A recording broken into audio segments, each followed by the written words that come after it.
If you're a reloader, hanging on to your brass is a vital part of reloading.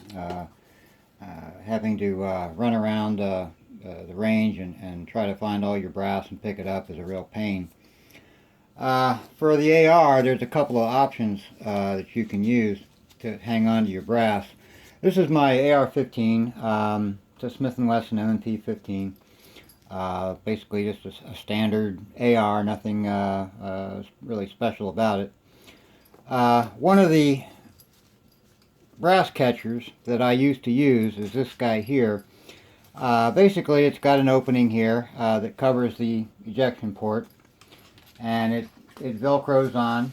It's got a velcro strap here that you can put onto the forearm there. It needs to be a little tighter, but you get the idea. And as cases come out of the ejection port, they go right into the little bag here.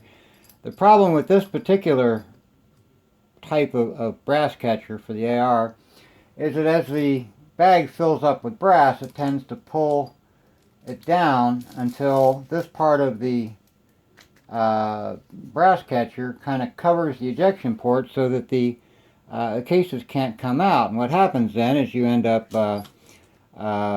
getting jams because the brass is kind of halfway in and out of the ejection port, and it can't load the next round. So I found that the Caldwell Brass Catcher for the AR and a picatinny rail, it has a picatinny rail mount here that you mount onto your rail, and it's got a mount here, and this actually has a little cage, a little square cage that holds the bag out from the ejection port a little bit. So to install it, you just slide it onto the mount like so, and that'll cover the ejection port, and then rounds will come out. And no matter how many rounds you get in the bag here, it will not fold down and block the cases from coming out of the ejection port. So it'll hold about 60 cases roughly. That's probably as many as you'd want to go with it. It also doesn't impede the operation. You can still get to the magazine release. You can get to all your controls here. It really stays out of the way. You could almost run a match or a stage in a match with this thing on there.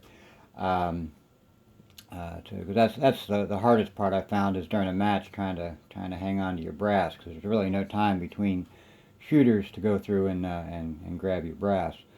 So this is a really so much better. It pops right on and off. It's got, if you got room on your rail just above your ejection port, you can adjust this so that it can, this will slide back and forth, so you can adjust it however you need it to be in order to cover the port properly. And it just locks on there like that, and bang, you're ready to go. And that cage on there keeps it away from your ejection port and works great. That's the Caldwell version of the brass catcher. You got a picatinny rail, that's the way to go. That's all for this video. I hope you liked it. If so, please click the like button. Maybe even subscribe to my channel. Thanks for watching, and happy reloading.